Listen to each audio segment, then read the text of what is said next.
Olá, eu sou o Caio e esse é o canal Riqueza com Método. E esse quadro é o Giro de Mercado. Nele, iremos falar sobre os últimos acontecimentos na economia, sobre investimentos e sobre finanças, de forma clara e descomplicada. Vem comigo! Vamos começar pelo tema mais quente do cenário internacional, a guerra comercial entre Estados Unidos e a China. Em abril de 2025, os Estados Unidos impuseram taxas de até 145% sobre os produtos chineses. Após negociações em maio, houve uma redução temporária para 30%, válida por 90 dias. A China, por sua vez, reduziu suas tarifas de 125% para 10% no mesmo período. E apesar da trégua, as empresas continuam enfrentando incertezas, com dificuldades em planejamento e em aumento de custos. Mas por que isso importa? Essas tarifas exorbitantes encarecem os produtos, reduzem a competitividade e distorcem o comércio global. Um indicador de alerta muito útil é o BDI. Esse indicador, que mede o custo do frete marítimo, começou a subir drasticamente esse ano, podendo ser um reflexo da incerteza nos mercados globais e possíveis gargalos logísticos, conforme o gráfico. E aqui vão algumas tendências a acompanhar. Observe os índices de inflação global e o dólar index. Uma valorização forte no dólar, combinado com grandes tarifas, pode pressionar os preços em países emergentes como o Brasil e causar aversão ao risco. Mas Caio, por que acompanhar? Porque distorções no comércio global pode pressionar a cadeia produtiva no Brasil, encarecendo insumos e impactando a indústria. E mudanças estruturais das cadeias de fornecimento podem gerar inflação. E normalmente essas taxas são políticas protecionistas, que começam a incentivar a produção interna, mas com possível perda de eficiência. Agora vamos falar um pouquinho sobre a economia dos Estados Unidos, que mostra sinais mistos e riscos potenciais. O PIB do primeiro trimestre de 2025 teve contração de 0,3%. E essa é a primeira contração da economia americana desde o início de 2022, puxada principalmente pelo aumento das importações, pois as empresas queriam evitar custos maiores por conta das tarifas impostas. E também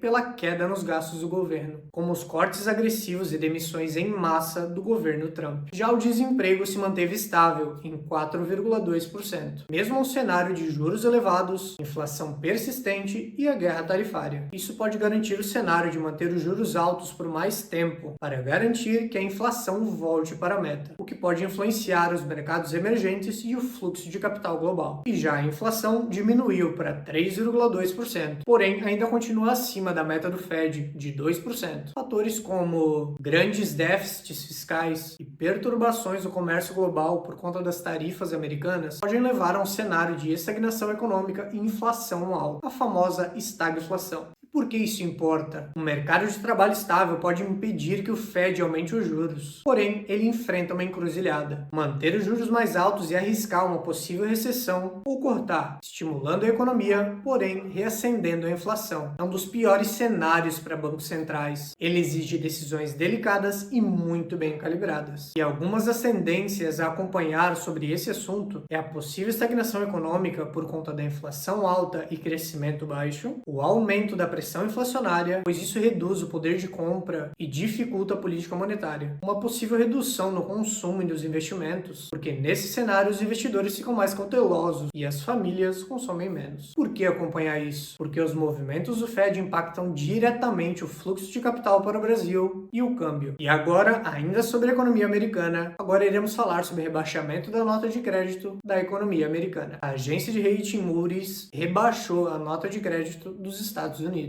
um sinal de alerta para a economia global. A S&P Global Ratings já tinha retirado a classificação de crédito de AAA da economia americana em 2011, pois a economia já dava sinais de alerta, e a Fitch Ratings fez o mesmo em 2023. E em maio desse ano foi a vez da Moody's, citando preocupações com as dívidas crescentes, juros altos e impasses políticos. E para você que é leigo, presta atenção. A nota de crédito é uma avaliação feita por agências de risco que mede a capacidade de um um país de pagar as suas dívidas. Ela funciona como um selo de confiança para os investidores. Quanto mais alta a nota, menor o risco de calote. Um rebaixamento sinaliza que o governo pode enfrentar dificuldades para pagar suas dívidas no futuro. Isso faz com que investidores exijam juros maiores como compensação pelo risco. E como os Estados Unidos precisam vender mais dívida para financiar o seu déficit, um juro mais alto encarece esse processo. Ou seja, o governo paga mais para se endividar. Por que isso importa? Os ativos do Tesouro Americano são considerados os ativos mais seguros do mundo e servem de base para precificar alguns outros ativos financeiros. Um rebaixamento afeta a confiança global nesse parâmetro. Fundos de pensão, bancos e governos que utilizam esses títulos como reserva de segurança podem ser forçados a reavaliar as suas carteiras, vendendo ou exigindo mais garantias. E aqui estão algumas tendências a acompanhar sobre esse assunto. Observar as políticas fiscais e monetárias como a trajetória da dívida pública dos Estados Unidos e seus efeitos na economia global. Acompanhar o comportamento dos treasuries. O rendimento do título de 10 anos é um termômetro-chave. Se os juros subirem muito, o custo de rolagem da dívida explode. Observe também o spread entre treasuries de curto e de longo prazo. As inversões indicam receios de recessão. E fique de olho nas decisões do Fed. Juros altos por mais tempo para controlar a inflação pressiona ainda mais o custo dos juros da dívida. E agora, ainda falando sobre Estados Unidos, vamos falar sobre a dívida pública dos Estados Unidos, que está em rumo de níveis críticos. A dívida pública dos Estados Unidos já ultrapassa os 35 trilhões de dólares. Isso representa mais de 120% do PIB americano. E o gasto com os juros da dívida se aproxima pela primeira vez na história a 1 trilhão de dólares por ano. Isso representa mais de 15% do orçamento federal. E o número de estrangeiros financiando a dívida americana vem caindo. Hoje, os estrangeiros detêm cerca de 25% dos títulos emitidos, abaixo dos 35% anteriores. Países como China e Japão estão reduzindo suas posições em títulos do Tesouro Americano, sejam por motivos geopolíticos, sejam por necessidade de utilizar sua reserva para outra finalidade. E isso aumenta a dependência do mercado interno para financiar o governo americano. Mas, Caio, por que isso importa? Níveis elevados de dívida podem limitar o governo de responder a crises econômicas. Com menos compradores estrangeiros, o governo precisa emitir títulos com taxas maiores para atrair investidores internos, elevando assim o custo do endividamento. Isso pressiona os juros de longo prazo, afetando crédito, investimentos e hipotecas. Por exemplo, uma queda consistente do interesse estrangeiro pode sinalizar uma perda de confiança na sustentabilidade fiscal dos Estados Unidos, o que enfraquece o dólar como reserva de valor global. E aqui vão algumas tendências a acompanhar. Monitorar as políticas fiscais dos Estados Unidos. Debates sobre aumento de gasto público, corte de impostos ou limites de endividamento influenciam diretamente a confiança dos investidores. Outra tendência a acompanhar é o fluxo de capital internacional. Grandes credores estrangeiros da economia americana estão se afastando gradualmente sua posição na dívida americana. Muita atenção, pois uma mudança no perfil dos credores afeta a dinâmica de juros e a estabilidade da moeda americana. E enquanto os Estados Unidos enfrentam dilemas fiscais e estagflação, aqui no Brasil os desafios não são menores. Vamos entender o que está acontecendo por aqui. Vem comigo. Vamos falar sobre o aumento do IOF que entra em vigor sobre duras críticas e um recuo parcial do governo. Nos últimos dias, o governo brasileiro anunciou medidas drásticas na mudança do IOF. As alterações abrangem operações de crédito, câmbio e seguros. A medida visa aumentar a arrecadação em 20,5 bilhões em 2025 e 41 bilhões em 2026. Como principais medidas, temos a tabela a seguir. Os aportes mensais em planos de seguro de vida com cobertura por sobrevivência, como o VGBL, superiores a 50 mil por CPF, estão sujeitos a IOF de 5%. Operações de câmbio, como cartão de crédito e compra de moeda em espécie, vão ter o IOF fixado em 3,5%. Mas, depois da repercussão negativa, o governo esclareceu que remessas para investimentos seguem com a alíquota antiga de 1,1%, que na verdade era de 0,38%.